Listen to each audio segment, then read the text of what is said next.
Ladies and gentlemen, Ken Dryden had a shaky end of his career in the 78-79 season, mainly because he really, not say choked at this event, but had a very bad tournament. So today we're going to be talking about the 1979 Super All-Star game, which pitted the NHL All-Stars versus the Team Russia or Team USSR. Now, the 1979 Challenge Cup was a series of international ice hockey games between the Soviet Union national squad and Team All-Stars in NHL. The games were played on February 8, 10, 11 on MSG in New York City. It replaced the NHL's All-Star festivities for the 79 campaign. Now, the Soviets defeated the NHL All-Stars 2-1. The team of All-Stars from the NHL included 23 Canadians and 3 Swedish players. Bob Orr commented in the post-game interviews after Game 2, accidentally called them Team Canada, but they had 3 Swedes on the team. Now, the lineup included Lafleur, Robinson, Gainey, Shutt, Perreault, Dion, Settler, McDonald, Clark, Trottier, Bossy, Gillies, Barry Beck, Serge Savard, Guy Lapointe, Robert Picard, Denny Potvin, Bill Barber, Don Marcotte, Tony Esposito, Ken Dryden, Jerry Cheevers, Ron Greschner, Boyer, Solomon, Ulf Nielsen, and Hedberg. For Russia, some very, very good players. Starikov, Makarov, Golikov, the both Golikovs, Mihailov, Petrov, Harmelov, Vasiliev, Kapustin, Fedorov, Helmut Balderas, Sergei Babinov, and Trechek and Mishkin and net. Now, the NHL vastly simplified their white All-Star uniforms, removing most of the striping and stars. The NHL shield on the front was enlarged, while the logos on the shoulders remained the same. Now, the Soviet team used their standard red national uniforms. And the front of jerseys retained Cyrillic CCCP initials. Now, Game 1, February 8th, 17,438 fans, 4-2 for Team Canada, with Lafleur, Bossy, Gainey, and Gillies scoring, and for the Russians, Mihailov and Golikov.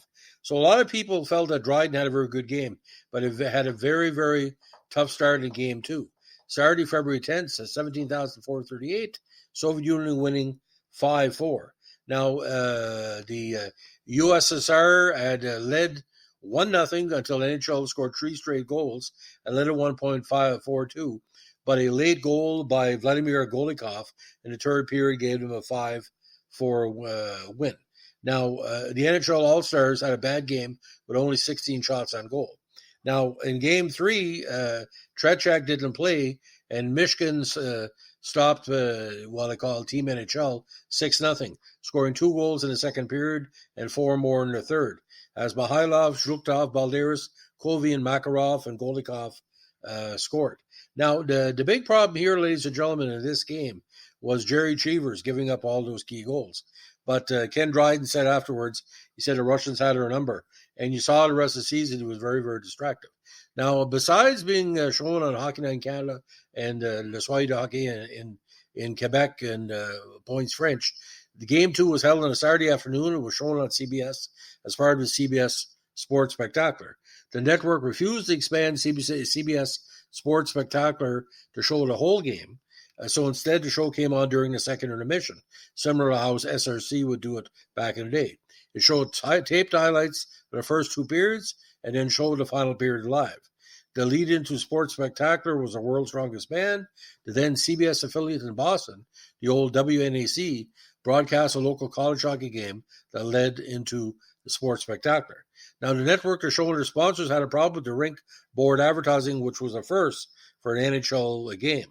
The NHL had sold these rights at MSG and refused to allow them to be shown on television. As a result, CBS viewers were unable to see the far boards above the yellow kick plate. You can only see players' skates when the play moved to that side of the ice. Games 1 and 3 were shown on the NHL network, CBC as well, where the advertising was no problem. Dan Kelly and Lou Nanne were the commentators for CBS, while Dick Stockton served as host. So again, a very strange game, and there's people call it the unofficial World Championship, but with all the top American players who are coming through the pike, having an MSG and not one American team player on the NHL squad was kind of a bummer. So, ladies and gentlemen, this is the latest of our International Hockey Podcast.